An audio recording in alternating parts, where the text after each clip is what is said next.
Salut tout le monde, c'est Spidey, j'espère que vous allez tous très bien. On se retrouve pour une toute nouvelle vidéo que j'avais très hâte de vous déballer puisque on est en décembre, on est dans les périodes de Noël et qui dit on est dans cette période dit forcément qu'on arrive à la fin de cette année 2023 et donc aujourd'hui on se retrouve pour une toute nouvelle vidéo où je vais donc vous délivrer mes résultats finaux de cette année 2023 sur les films et les séries que j'ai pu découvrir. On va donc aujourd'hui se retrouver pour une partie 1 sur les flops de cette année 2023. Je vais vous montrer donc les 5 films que j'ai le moins aimés et pareil, les 5 séries que j'ai le moins aimé cette année, c'est forcément un top personnel, donc n'essayez pas en commentaire de me dire, de me cracher dessus, etc.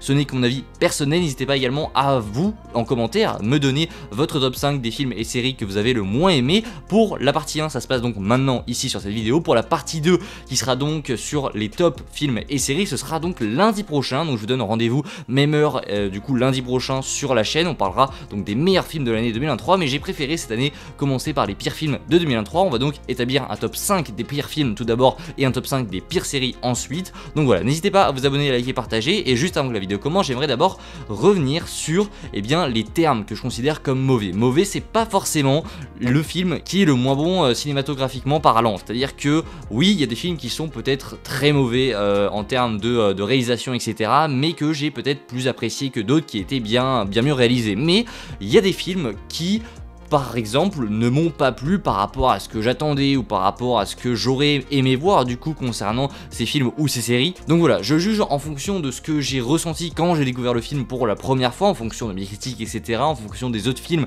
et séries que j'ai pu découvrir. Donc rappelez-vous, ce n'est qu'un avis personnel, vous pouvez être d'accord, ne pas être d'accord, mais le tout bien sûr c'est de rester correct dans les commentaires. N'hésitez pas également à donner votre avis dans le calme et le respect évidemment. On va donc commencer avec les pires séries de l'année 2023, c'est parti. Numéro 5.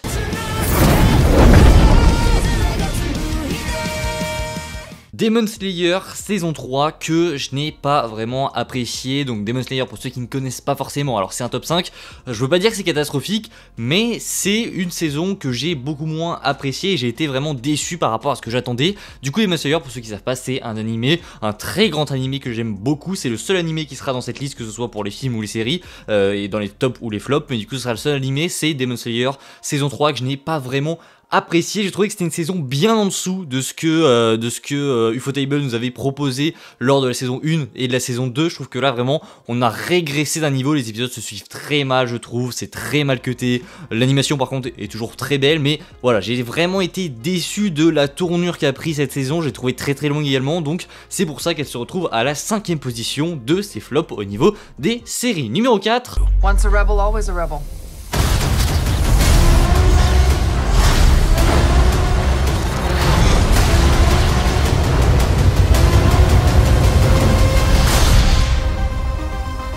La série Ahsoka, bon, pas besoin de vous faire un dessin, mais les séries Star Wars en général, c'est vraiment très mauvais. On était sur la saison 1 et la saison 2 de The Mandalorian sur du contenu qui était vraiment correct, qui était vraiment cool, mais là, on est trop tombé dans le fanservice, dans l'envie de faire plaisir aux fans, et je trouve qu'au final, eh bien, on se retrouve avec des séries qui n'ont aucun sens, qui n'ont pas en fait vraiment la gueule d'une série. On est plus sur des épisodes un petit peu, vraiment pour donner des bonbons aux fans. Je trouve vraiment ça horrible. Alors sur le coup, en fait, quand tu regardes la série une première fois, tu te dis ouais, c'est pas mal, et en fait quand tu la re-regardes une deuxième fois mais d'affilée, en fait quand tu regardes tous les épisodes, là tu te rends vraiment compte à quel point la série est extrêmement mal construite et c'est vraiment une très mauvaise série. Là où Demon Slayer par exemple, j'étais vraiment déçu de ce que ça avait donné par rapport aux précédentes saisons, c'est quand même de la très grande qualité, mais Ahsoka c'est vraiment mauvais de chez mauvais, c'est pour ça que ça se retrouve dans ces flops de l'année. Numéro 3. Ready to keep running.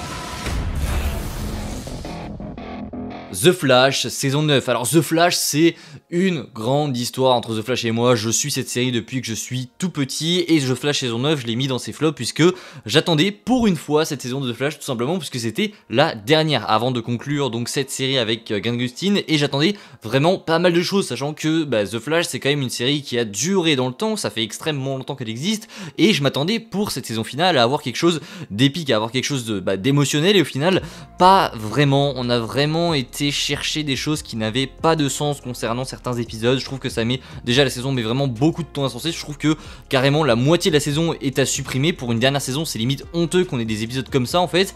Et le final était, allez, assez cool, mais pour ce que la série était auparavant, je trouve que ce n'était pas du tout à la hauteur. C'est pour ça que, eh bien, cette saison 9 se retrouve, la dernière saison, la saison ultime se retrouve dans ses flops, car, eh bien, j'attendais beaucoup de choses de cette saison 9 et j'ai quand même été déçu. Numéro 2, et donc avant-dernière série que je n'ai pas du tout appréciée.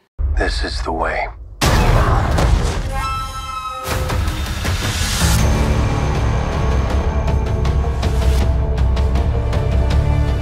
The Mandalorian saison 3. Alors là, je tiens quand même à mettre un petit peu de pincette. The Mandalorian saison 3, c'est quand même bien meilleur qu'Ahsoka que j'ai cité auparavant, mais je l'ai mis deuxième puisque j'ai été extrêmement déçu par rapport à ce qui nous avait été montré, etc., à ce qu'on attendait, à ce qui nous était teasé, pardon, dans cette saison 3. Au final, je trouve qu'on a vraiment très peu exploité et très mal exploité le potentiel de Mandalore qu'on nous introduisait donc à la fin de la saison 2 avec The Book of Boba Fett.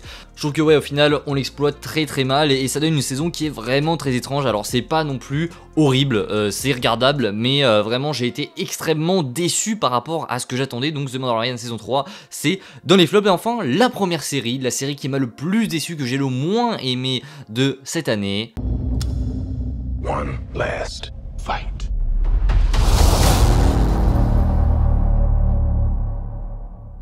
Et c'est malheureusement du côté de Marvel Studios avec Secret Invasion que j'ai vraiment détesté. Pour le coup, c'est une série que je déteste, que je ne peux pas me re-regarder tout simplement parce que j'ai vraiment également, que ce soit là, c'est sur deux points en fait, sur deux aspects.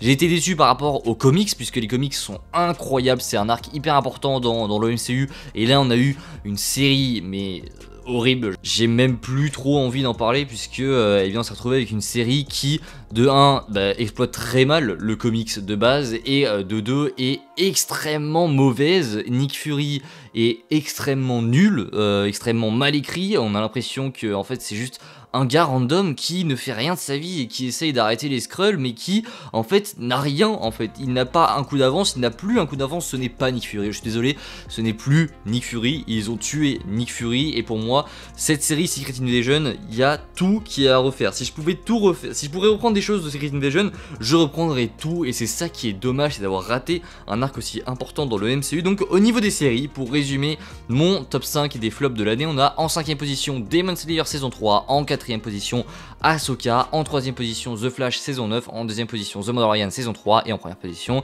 Secret Invasion. Voilà pour les séries, on passe maintenant aux films que j'ai le moins apprécié durant cette année 2023, numéro 5. Fast X. Bon, Fast X, j'hésitais à le mettre dans ce top puisque Fast and Furious, c'est une saga de base que je n'aime vraiment pas. Et j'ai quand même été voir par curiosité ce Fast and Furious 10 et évidemment, je n'ai pas apprécié. Donc je l'en mets quand même dans ce top, mais voilà, je considère plus Fast and Furious comme une saga qui fait du vrai cinéma. J'aime pas du tout la tournure que ça a pris. Donc ça finit quand même 5ème puisque ça fait partie, on va pas se mentir, des 5 pires films de l'année. J'étais obligé de le mettre dans ce top. En soi, on passe un bon moment, hein, on va pas se mentir, c'est quand même un bon divertissement, mais je suis obligé de mettre Fast and Furious dans ce top parce que voilà, ce n'est juste plus possible, la manière dont c'est filmé, la manière dont les choses arrivent, etc. Je n'ai pas du tout apprécié, ça finit 5ème. 4ème.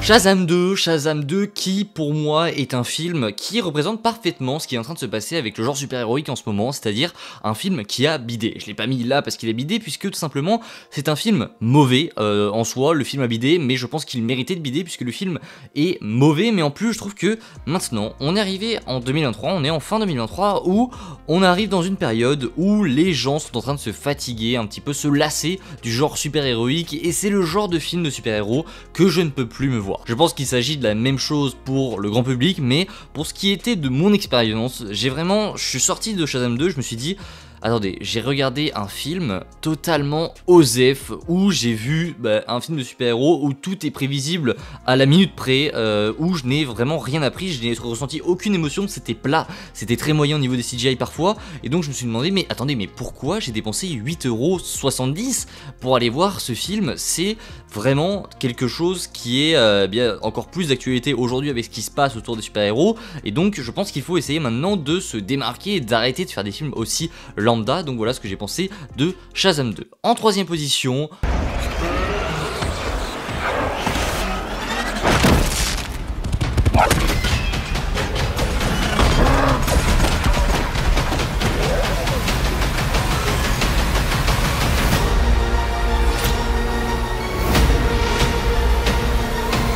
Transformers Rise of the Beast, un film qui lui n'est pas forcément un film OSEF, même s'il reste très classique, mais voilà, c'est Transformers, c'est une licence que j'adore, et là pour le coup je l'ai mis troisième puisque j'ai été extrêmement déçu de ce film. Alors oui, ça doit faire beaucoup de déception, on va me dire que je suis hyper négatif, mais on est sur les tops, on est sur les flops, pardon, les tops ce sera la semaine prochaine, vous allez voir que je vais être hyper positif la semaine prochaine, mais du coup, pour ce qui est de Transformers Rise of the Beast, j'attendais vraiment pas mal de choses, et là où j'ai été déçu, c'est concernant l'utilisation des maximals, enfin des animaux en gros dans le film. Je trouve que c'est extrêmement mal exploité, on a très peu au final d'animaux qui sont dans le film. Je m'attendais vraiment à avoir plein de choses, des variétés différentes, etc.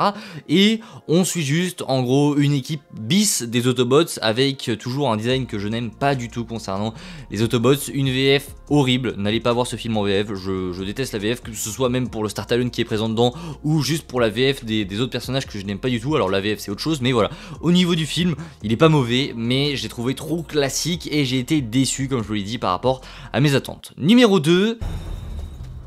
I don't have to win. We both just have to lose. I'm sorry, Cassie.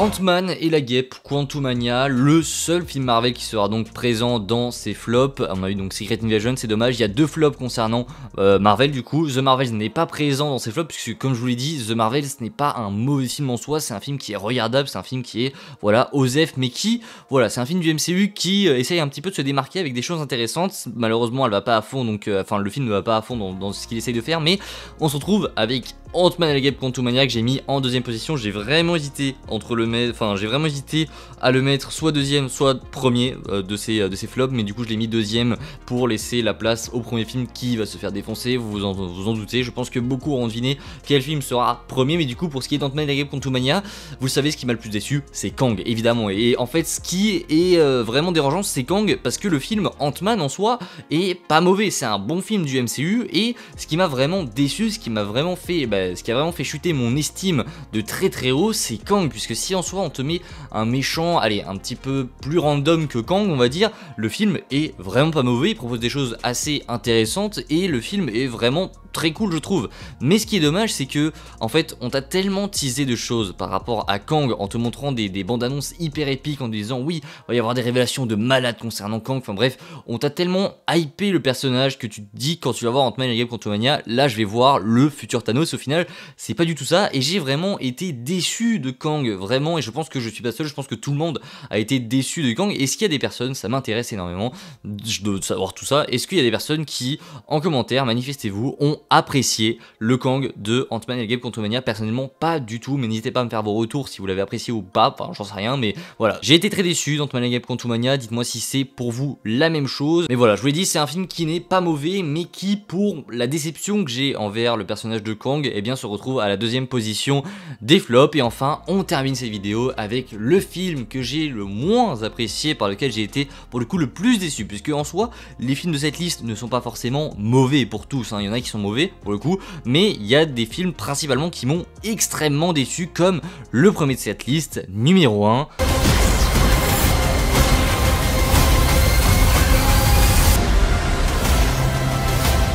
The Flash, évidemment, c'est le film qui était par excellence obligé de se retrouver sur mon top 1 des flops de l'année, donc je l'attribue à The Flash, puisque The Flash c'est tout simplement un héros que j'avais adoré, que j'adore toujours. J'adore les comics de The Flash, j'adore l'histoire du personnage, j'ai suivi, comme je vous l'ai dit, la série depuis maintenant pas mal de temps, et j'attendais pas mal, voire énormément de ce The Flash, puisque c'est un projet que j'attends depuis très longtemps, de voir un projet Flash arriver. Je me souviens, j'étais au tout début du collège quand on m'avait dit qu'il y aurait un film Flash qui était en préparation et qui allait arriver prochainement.